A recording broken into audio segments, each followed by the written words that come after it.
Si tu n'es pas consolé de tes échecs, eh bien, sache que tu vas mourir dans l'échec. Le Saint-Esprit est venu aussi te consoler d'avoir péché et te relever. Et malgré les pardons que tu as demandés à Dieu, une voix de culpabilité continue en toi, que les hommes de Dieu ne se relèvent jamais.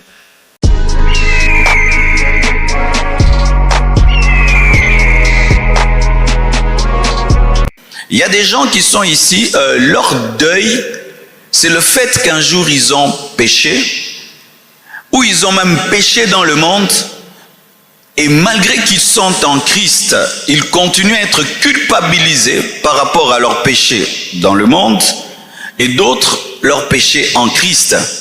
Ils entendent toutes les fois la voix légale satanique de la loi qui les empêche de saisir la grâce de Dieu. Le Saint-Esprit vient également dans ta vie pour te consoler d'avoir péché. Alléluia. Parce que certains, leur deuil, c'est d'avoir péché contre Dieu. Et ils sont comme Judas. Judas a vendu Jésus et il ne l'a pas supporté. Il s'est suicidé. Et certains se suicident spirituellement après avoir péché. J'étais quelque part, on m'a dit là-bas que les hommes de Dieu ne se relèvent jamais. Si un homme de Dieu tombe, on n'entend pas qu'un jour il s'est relevé.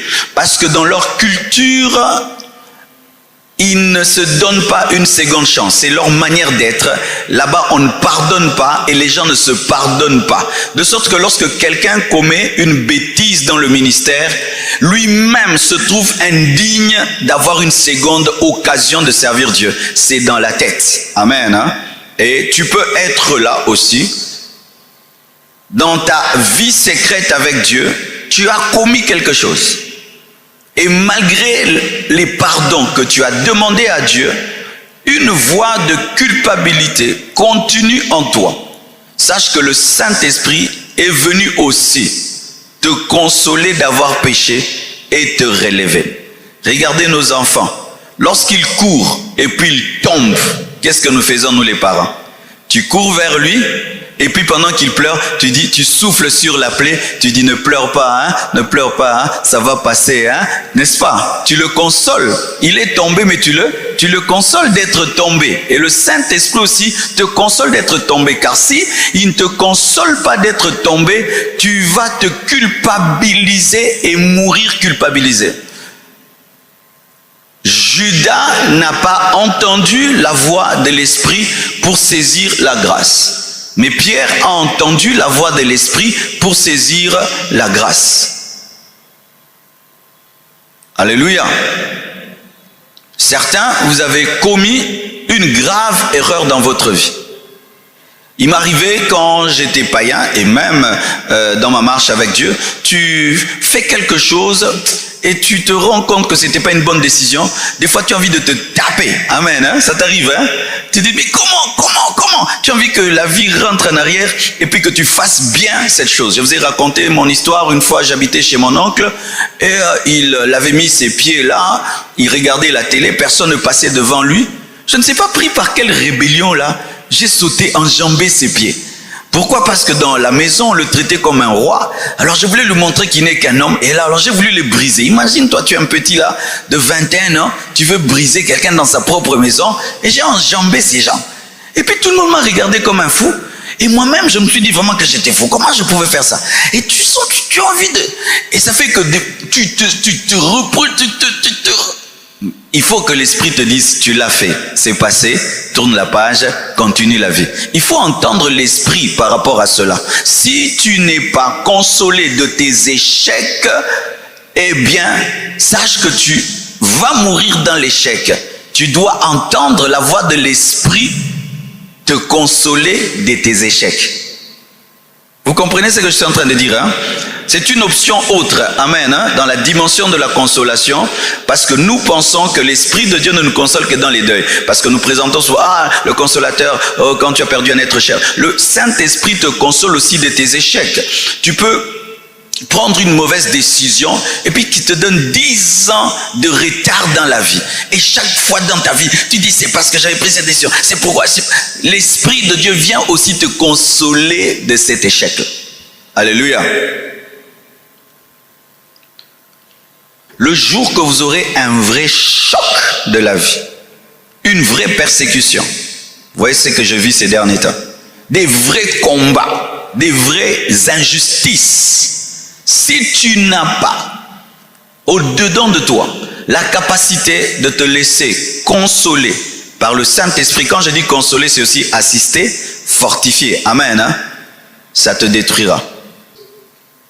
Je connais des sœurs, à la veille de son mariage, l'homme dit non. Elle a déjà donné les invitations. Tout le monde est au courant. Comment tu auras encore le courage de regarder les gens si l'Esprit de Dieu ne t'enseigne pas que tu es une créature merveilleuse? Tu vas te prendre pour un déchet, tu vas te prendre pour une femme qui a vécu avec son mari et puis le mari divorce et va épouser une autre femme.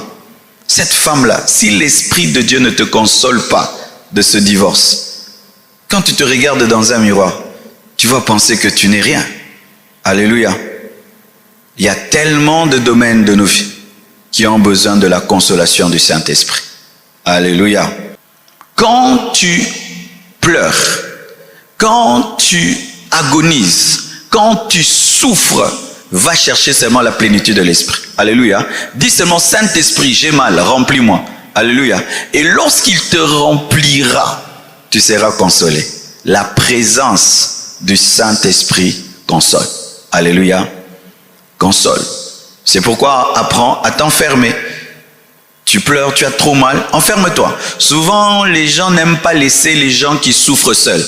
Hein, souvent, nous en Afrique, suivez-le, non. Des fois, il faut laisser quelqu'un qui souffre seul pour qu'il soit avec Dieu. Parce que même si toi tu es là, tu ne peux pas le consoler comme Dieu console. Alors il faut le laisser seul avec Dieu. C'est pourquoi j'avais pris 30 jours de jeûne seul. J'ai toujours souvent jeûné avec vous, mais pour cette année, Dieu m'a dit non, tu ne vas pas jeûner avec eux. Tu vas jeûner seul.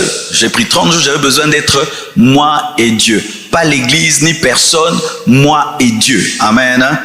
Pour vivre sa présence qui accorde une totale guérison. Amen. C'est pourquoi des fois, quand tu sens que ta douleur ne finit pas, retire-toi en prière.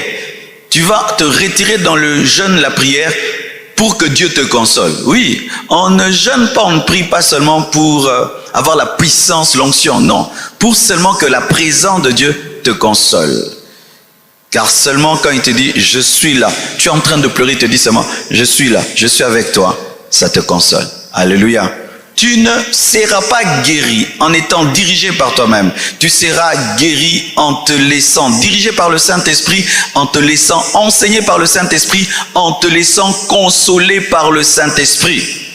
C'est pourquoi vous allez voir, celui-ci sort vite de son deuil, l'autre demeure dans son deuil, parce que lui, il a écouté le docteur, mais l'autre n'a pas écouté. On peut être dans un même hôpital, celui-ci guérit, l'autre ne guérit pas, parce que celui-ci, lorsque le médecin lui dit, prends 3 comprimés, il prend, l'autre lui dit, prends les comprimés, il jette, vous ne serez pas guéri de la même manière. Alléluia. Je connais même des malades qui aiment être malades. Il aime tellement l'hôpital qu'il ne veut pas guérir et il ne guérira pas. Et il y a des gens qui aiment pleurer. Ils aiment souffrir. Et il y a des gens comme ça. Ils aiment souffrir. Quand ils souffrent, ça lui fait du bien. Non, il y a quoi? Boni, passi.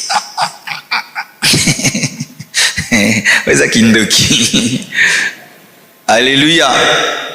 Tu ne sortiras jamais de ton deuil. Tu ne sortiras jamais de ta déception si tu es le maître de toi-même. Jésus, par le Saint-Esprit, a consolé tellement d'humains sur la terre qu'il sait comment faire avec toi. Tu dois seulement te laisser faire. Alléluia. Tu es une sœur, tu as été déçue en amour. La chair va te dire, rejette les hommes, ne souris plus aux hommes.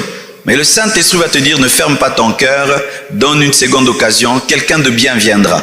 Alors si tu te laisses guérir Dieu va te donner quelqu'un d'autre qui va te consoler. Mais si tu refuses, tu vas garder une mine tellement renfrognée et tu auras tellement de colère en toi que même la personne envoyée par Dieu aura peur de toi. C'est quand vous voyez des sœurs qui sont en éternelle colère contre celui-là qui est parti, ça fait 5 ans. Hein? Au Garda Kanda. Alléluia.